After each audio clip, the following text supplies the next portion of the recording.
Sachin's 6-over point at Centurion, Virat's leap at Adelaide, Kuldeep's magic at Manchester, and Prasad's roar at Bengaluru. These memories are etched in our mind, but who's going to add to the list in Ahmedabad today? Y'all are watching Cricbuzz live. I'm Saiyami Kher. Today's match needs no introduction at all, and our friends at Cricbuzz today need no introduction at all either. Please welcome Parthiv Patel and Zaheer Khan. Welcome, gentlemen. First, before we start, I want to ask y'all, what is that first memory of a India Park match y'all had? Like a game that y'all saw as kids, as maybe when y'all grew up? Well, I wouldn't say it was the first ever game which I watched, but I remember 92 World Cup. It was happening in Australia. India was taking on Pakistan, and that was quite an eventful match in itself, where you remember a glimpse of that, what happened.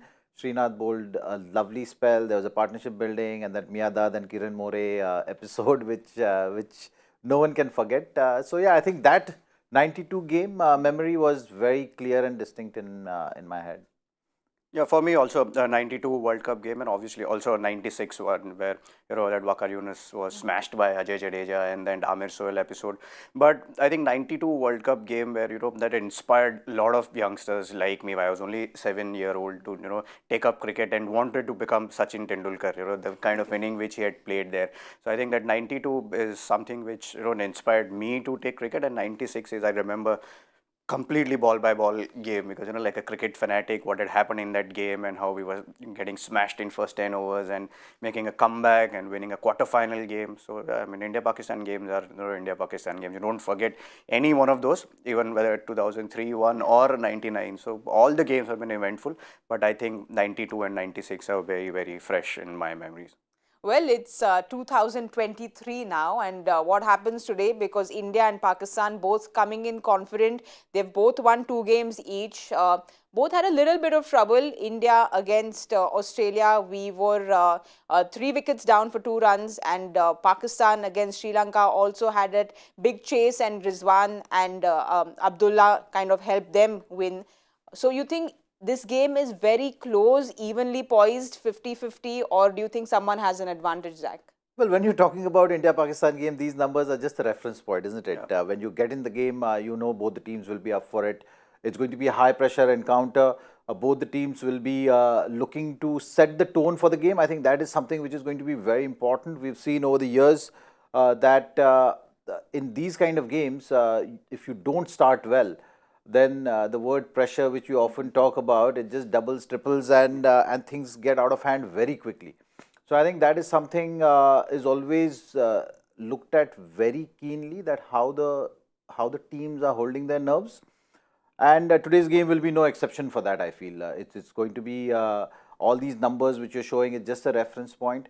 Sometimes these kind of games, even if you had a rough run getting into this game, you kind of want to forget everything and put your best foot forward, and things may happen for you. So that's the way game goes. It can actually change the whole momentum. So from that point of view, like how Rohit was also mentioning in the press conference, consistency is going to be the key. Indian team has been very consistent. They have an upper hand with regard to the numbers also when you're putting India and Pakistan numbers. So I think a lot more going for the Indian team. You've seen in the Asia Cup also, when Pakistan bowlers started well, there was a partnership between Ishan Kishan and Hardik. So that confidence also is there with regard to bat in hand. You mentioned the first game for Indian team in Chennai wasn't an easy one. You down 3 wickets for nothing on the board, and from there you have managed to build a partnership and then secure that victory. So I think a lot more, I would say, advantage India getting into this game, just with regard to the history and the recent history and how the two teams are shaping up. India will definitely fancy their chances in front of home crowd. Zach, you used the word pressure, and in yesterday's press conference, almost 75% of the questions were how much the pressure is. So, Parthiv, when you get into a big game like this, can you go in with, no, it's just another game, or do you have that 7-0 the numbers in your mind, that India 7-0. Babar said that, yes, we know this, but we want to make history. So what happens when you go into a game like this? See, you try and put yourself into the situation and think that this is just another game. But in the fact that, in subconscious mind, you know that it's not just another game. It's India-Pakistan game. It's a World Cup game. Yes, Babar Azam has to say that, we have to forget 7-0 because they are 7-0 technically. But, as Zach mentioned, as both the captains mentioned, that, it comes down to which team will handle that pressure really well. So, skill-wise and all of that, yes, both the teams has that skill. But to play in front of 120,000 people where you will be able to take those decisions right under pressure, I think that comes down to that little moments, which team that handles that thing really well. I think it'll come down to that. But no matter what you think, no matter how much you will say that it's just another game, it's not just another game. It is, after all, India-Pakistan World Cup game.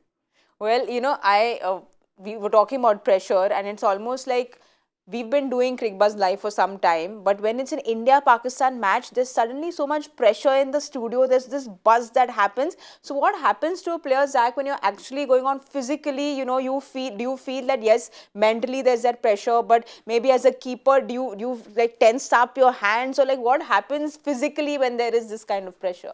Well, I think it should actually liberate you. If you look at it that way, the pressure is there, but so is the excitement. So you got to look at the game in that light. You got to prepare yourself. If you get bogged down thinking that it's a big game and all those other factors, the pressure which comes with this game, then you will not find it easy there out on the field. I think it's a game where it's an opportunity for you as a player to become a star. If you have a great game, suddenly everyone is just going to take notice of you. They'll praise you. So all those kind of things also come with this game. As a player, it's pressure, but it's about how you deal with it and how you carry it in the game, what matters. I think as a player, you cannot think of, I don't want to make a mistake in this big game. You tend to, there are few players who might think that way, but you got to be positive about it. You got to think that there is a chance for me to make a name for myself.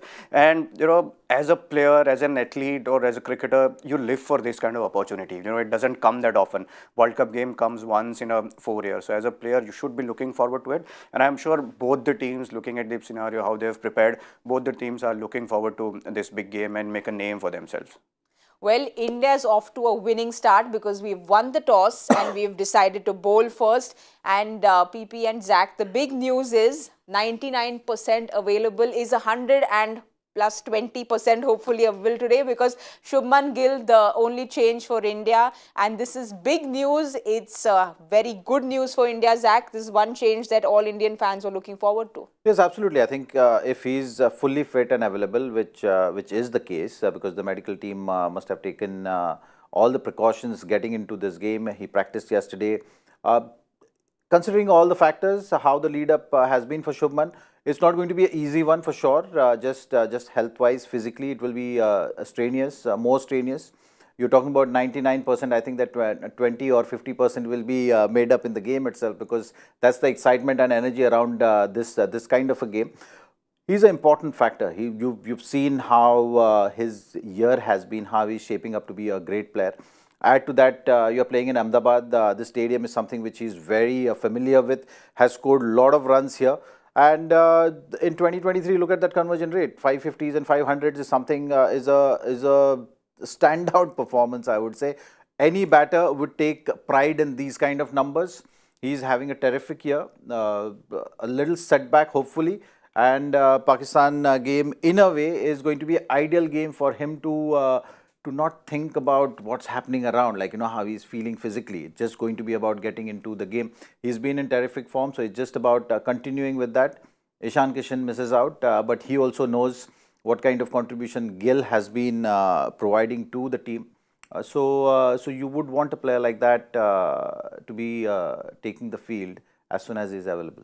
Parthiv, I remember a very fortunate conversation that I had with the master Sachin Tendulkar, where he said that his toe was injured during the 2003 India Pak game, but it's the excitement, it's just the energy that brings you onto the field. So Gill, even though he's recovering right now, hopefully fully fit, but it's also that excitement that gets you into a game and you kind of give your 200%. Yeah, absolutely. I think see, going into games like this, medical team or a team management would not want to take a chance. So unless he's 100% fit, they would not play him. So that is the reason why I think Gill's playing today. And for him, it's an ideal ground to make a comeback, where he goes out there and makes runs for fun. But in an ideal situation, he would have liked to carry this pitch at wherever he goes. He goes there and scores 100 or a double 100, irrespective of any format. So I'm sure he would be looking forward to it. And we just saw numbers. We saw an average of 72. We saw the strike rate of 105, and he's batting really well. So I don't think that should be a problem for him. It's just coming back into the international arena and just try and give yourself a couple of overs and then you get going. This kind of numbers, it just takes you in that auto mode which we've often seen with Virat Kohli. So Shubman Gill should not find that difficult to make a comeback into this game. Well, we'll have a look at the playing 11 again. Like we got all very excited and just looked at Gill. But again, India backing Siraj and Shardul. Zach, would you have played a Shami, do you think, maybe instead of a Shardul, considering it's a rather flat pitch in Ahmedabad today? See, once you are in the tournament, you've already preset your mind to what kind of strategies you're going to have, and that was very evident. That was just the lead up where we are talking about it. Everyone looks at the game differently. They've been preparing in this manner. They've been having chats around the whole campaign, how they're going to approach it, and in that they felt that that a bowler who can bat is something is going to give them that advantage. So I think that's the thought process. So I knew that it's not going to happen for this game where you try and find a place for Shami. But on the whole, I think Gill being back, that's the only change they've opted for, which was again the plan before they started the tournament, and that's what they're trying to stick to. So the playing 11, I was not expecting any more changes other than the forced change which had happened 2 games back. They just kind of going with the same plan. So Ishan Kishan had a decent run and contributed in Gill's absence. But as soon as Gill is fit, he walks back into the playing 11. Parthiv, we'll have a look at Pakistan's playing 11 because no surprise there. They haven't made any changes at all because Abdullah Shafiq got that 100, so Fakhar Zaman sits out. So no surprise with Pakistan and them going ahead with the same playing 11. Yeah, no surprises there. But there is one thing which is very alarming in this Pakistan playing lineup is the 2 spinners which they are playing in Shadab Khan and Mohammad Nawaz. I've been saying this since the Pakistan is playing in Asia Cup. There's a big hole there, and they had made that change during that Asia Cup where they had gone with 4 fast bowlers and had left out Mohammad Nawaz. So they're not actually creating that impact. Yes, their economy is about 5, their strike rate is 50. They're not someone will run through those middle overs. And we've seen that against Sri Lanka also in the phase between 21st to 38th over, Sri Lanka had scored more than 100 runs. So that's something which is very evident about their bowling. And if it's not swinging, then Shaheen Shah Afridi is not a bigger threat. So I think Pakistan would be thinking that they don't have that strong bowling lineup which we are talking about. I feel they're a bit of overhyped as their bowlers, but that's something which Pakistan can look into. But the biggest positive was Abdullah Shafiq's 100 in last game. Yeah. He made a comeback. He had played only 4 games. He had replaced Fakhar Zaman and gave them 100. But they would want runs from Imam. They would want runs from Babar Azam. Yes, Rizwan is in great form, but they would runs from that top 3, and that Shafiq did provide that. But I think a lot will rely on the bigger names when you're playing a bigger game like this. But Zach, would you have gone with 2 spinners? Do you think you would have liked to play another fast bowler if you were in the Pakistani camp? No, yesterday also DK was touching upon that point where he said that the numbers of left-arm spinners against the Indian batters are not that bad. I think so that has aided his selection. Also, he contributes with the bat also. So Shadab and him are looked at it in that way. So they would want to continue with that. Yes, the other leggy which is there sitting on the bench, maybe at some stage Pakistan will think of that. But you've seen with the persistence they've shown with Fakhar for a while. That has been their process. They want to back the players. They want to give them enough opportunities. And before they opted out for Shafiq, they still persisted with Fakhar for a while. Now it's settled. But similarly, they will continue with the spin bowlers what they have at disposal in the playing 11, which have been playing for a while for them. They would back them to do the job, not really look to change that unless it continues for halfway through the tournament and then maybe pivot is required. Other than that, I don't see them change. All right then. So for all of you who've been watching Cricbuzz live regularly, you all know that Cricbuzz and Naukri.com, India's #1 job portal, have worked on something called the Naukri Career Score, in which Naukri uses its expertise in growing careers and kind of correlates this with cricket stats, and what you get is a whole new way of looking at cricket careers. I asked the team to check on how KL Rahul has performed ever since his comeback. And Parthiv, he's in the top 10 Naukri career score. We see he's up there at 7 with 587 points. He's gone through a whole lot of things, but no surprise to see KL Rahul up there in the top 10. Yeah, absolutely. I think so. This Naukri career scores are not just based on number of runs he has scored. It's all on the kind of impact he has had, since he's made his comeback. If you look at his couple of games, just for an example, like the 100 which he scored against Pakistan, where everyone was talking about whether he should be playing, whether Ishan should be keeping for India, whether Shreyas should replace him, but he has come back and scored that 100 and that 97 not out against Australia. Look at the situation. He comes to bat when India is 3 down for 2 runs and win games for India. I think that is something very, very important. As a player, when your contributions are, converting them into winning games for the team, and that's something KL has been doing it. And these runs are against big teams. We are talking about Pakistan, we are talking about Australia, and every time he has come and contributed in winning the game. So that is something very important as far as KL Rahul's runs are concerned. It's very rightly said, the win contributions that KL Rahul has had has been tremendous, and we see this in the graphic here as well. The win contribution and the situational performance, we see how he's really jumped up the ranks in this one. But Zach, Rahul has gone through so many ups and downs in the past few years, but he's someone who's always celebrated like this, kept his ears, not let the sound affect him. He's focused on himself. And when we talk about his win performance and situational performances, this year has been better than any other. So what do you think stands out for Rahul this year? Well, I think what's interesting with him is that he's played just around 60 ODIs, I think, if I'm not mistaken, or less than that maybe, or just somewhere around that.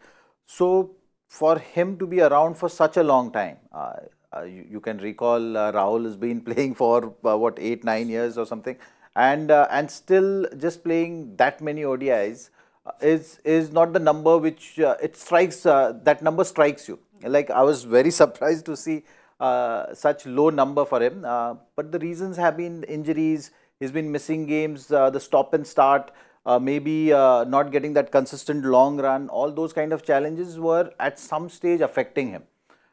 Even now, recently, if you see, he's missed out for about 3-4 months.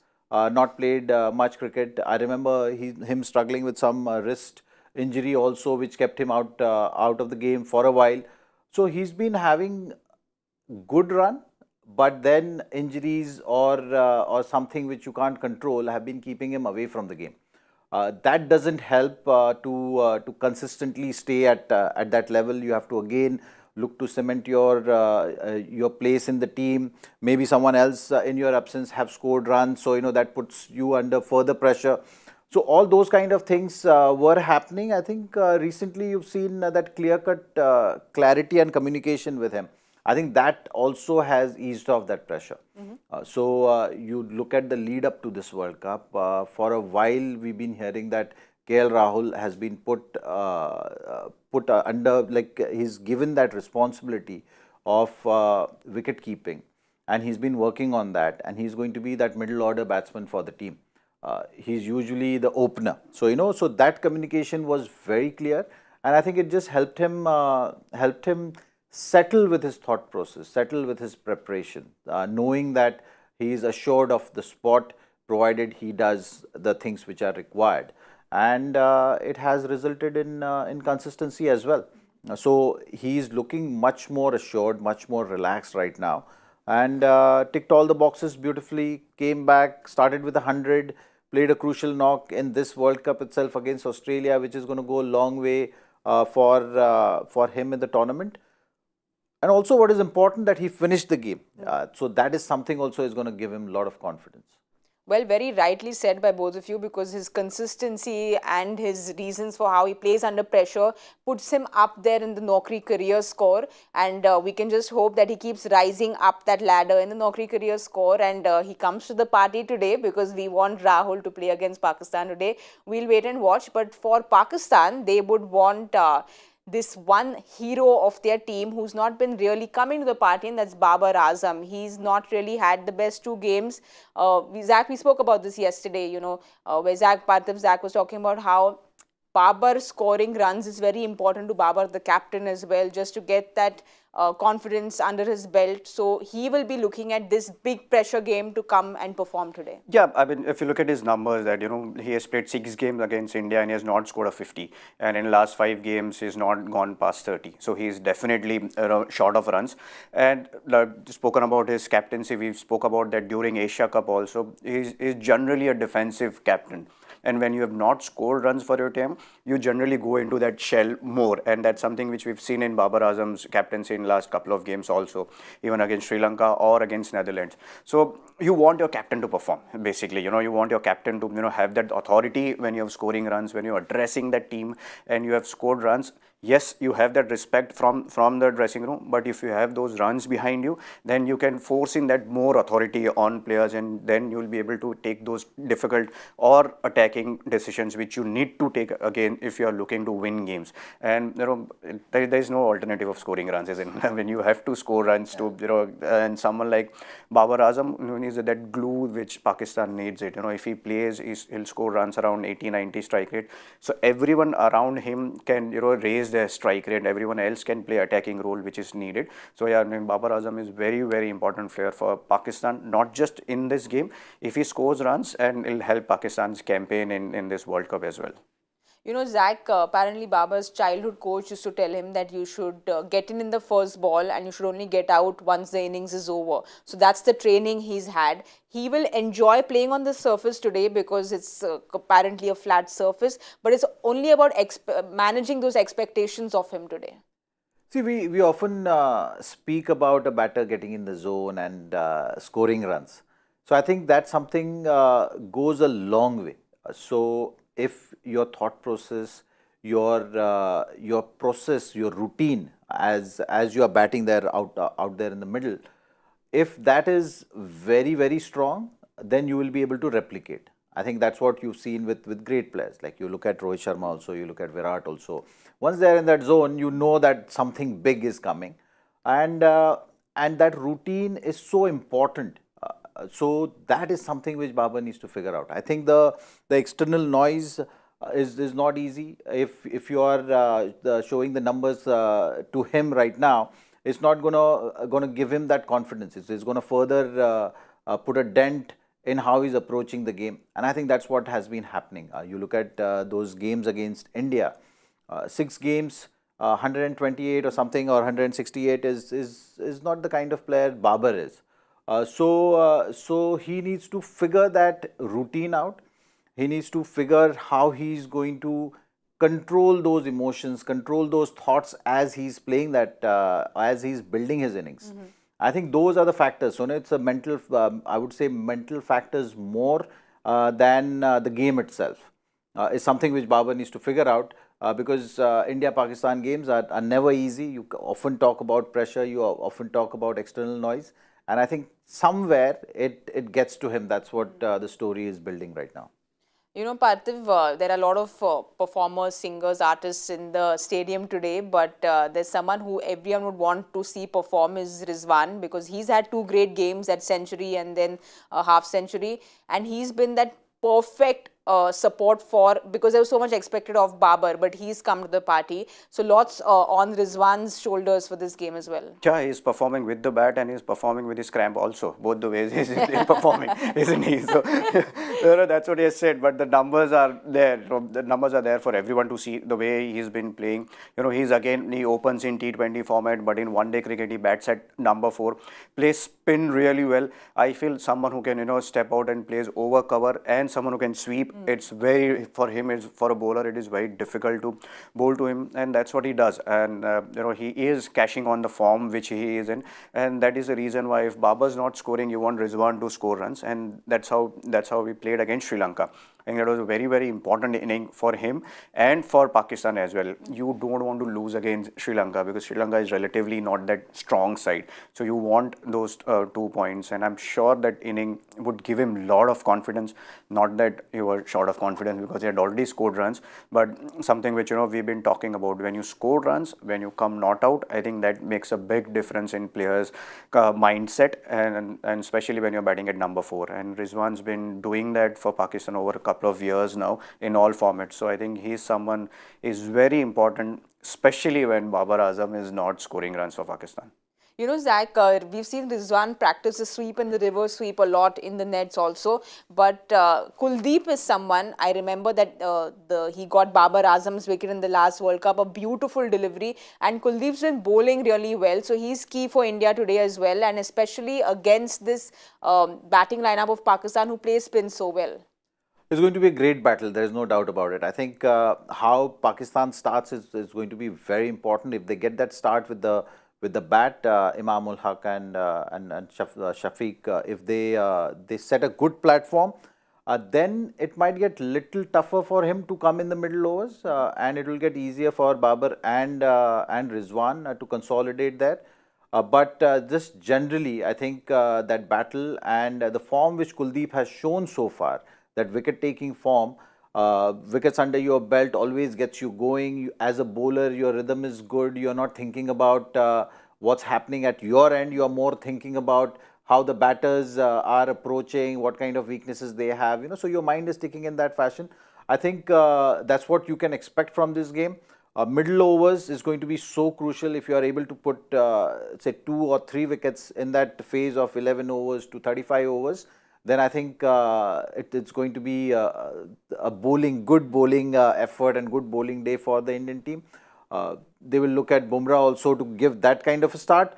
But in the middle overs, irrespective of how the start is, how Kuldeep approaches, and that battle between the Pakistan batters and Kuldeep is something which everyone will be looking at. You've seen with Australia also how he provided that breakthrough when Warner and Smith were looking good. I think that's the kind of responsibility he will have getting into this match. All right, let's have a look at the playing 11 again. Just to remind you all, India has won the toss and India will be bowling first. The only change is Shubman Gill there. Parthiv, Siraj has not really come to the party yet, so maybe today could be his day. It's just one game. They just went for runs in one game. Just a couple of games back, Asia Cup final, he was bowling brilliantly. So I don't think I will look too much into Siraj's last match performance. He's been bowling well. He's been bowling well since a year now. So I think this surface could help him. I know we've been talking about that. It is a flat surface, but usually on this pitch, there is something for fast bowlers initially for at least 5-6 overs. It might sim around a bit, and I think if Siraj gets it right, he is that dangerous bowler.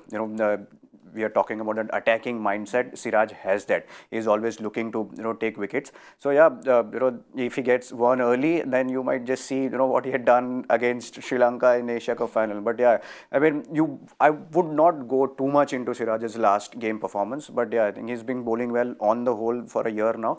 So he just needed one good over to start with, and everything else will take care by itself. We'll have a look at Pakistan's playing 11 and see if Siraj can create some inroads into that lineup early. But Zach, early opening partnership is crucial for Pakistan, isn't it? Yeah, so Abdullah Shafiq, I think, will be carrying that confidence from the previous game. Imam ul Haq needs to fire with the bat. He's also someone has not been that consistent. Leading up to the World Cup, he has been, but recently he's not shown that kind of a form. Babar Azam again, batting at number 3. So if you lose early wicket, then it's going to be more pressure on Babar. So from India's point of view, I think they will be thinking of that. They will be knowing that the only way to put Pakistan batting lineup under pressure is by taking that early wicket, get Babar in early. He's already not showing that kind of a form. He's under pressure. You can further increase that pressure with that early wicket and put middle order of Pakistan under pressure. I think that's the way to go about it. We'll have to see how the pitch is behaving. I think that is going to be the key for today's game. First 10-15 overs, we'll get an idea how the game is going to go. All right, so far, whatever questions I've thrown at Zach and Parthiv, they've had answers to everything. They always do. But this little segment, usually most people who sit here don't have the answers. Let's have a look at Joyce's question of the day. I'm told it's an easy one today, but find the two missing names in this trend. Sachin Tendulkar, Navjot Singh Sidhu, Venkatesh Prasad, Virat Kohli and Rohit Sharma. I think Parthiv knows this one. Yeah, you can see that. Yeah, but yeah, you can't give it away. Give it away. By putting Venkatesh Prasad, it's just the confusion which is created by Joy. Yes. So he said that there's already too much pressure today. It's an India-Pakistan game. So I'll go easy with my question. That's how he's given us a little easier one today. Thank you, Joyda, for that. But we are not going to be easy on each other. We are competing with the Hindi studio. So Zach got his prediction right yesterday. So he always we have does. Yesterday he was on point yesterday. So I think, Zach, your prediction, what's it going to be at the 50 over point? I'm very quiet when I get my prediction right. If Parthiv had gotten it right, then of course. you know what would have been. See, that's what happens. Would have started the show with that. He gets it right all the time. I get it like once in a while. So that's why I have to make noise out of it. Chalo, hopefully you will make the noise today. Do you want to go first? Do you want Zach to go Zach first? got it right. So he has first refusal right. So I think 272. Ooh. Yeah. 274 was a lucky number for us. So, well.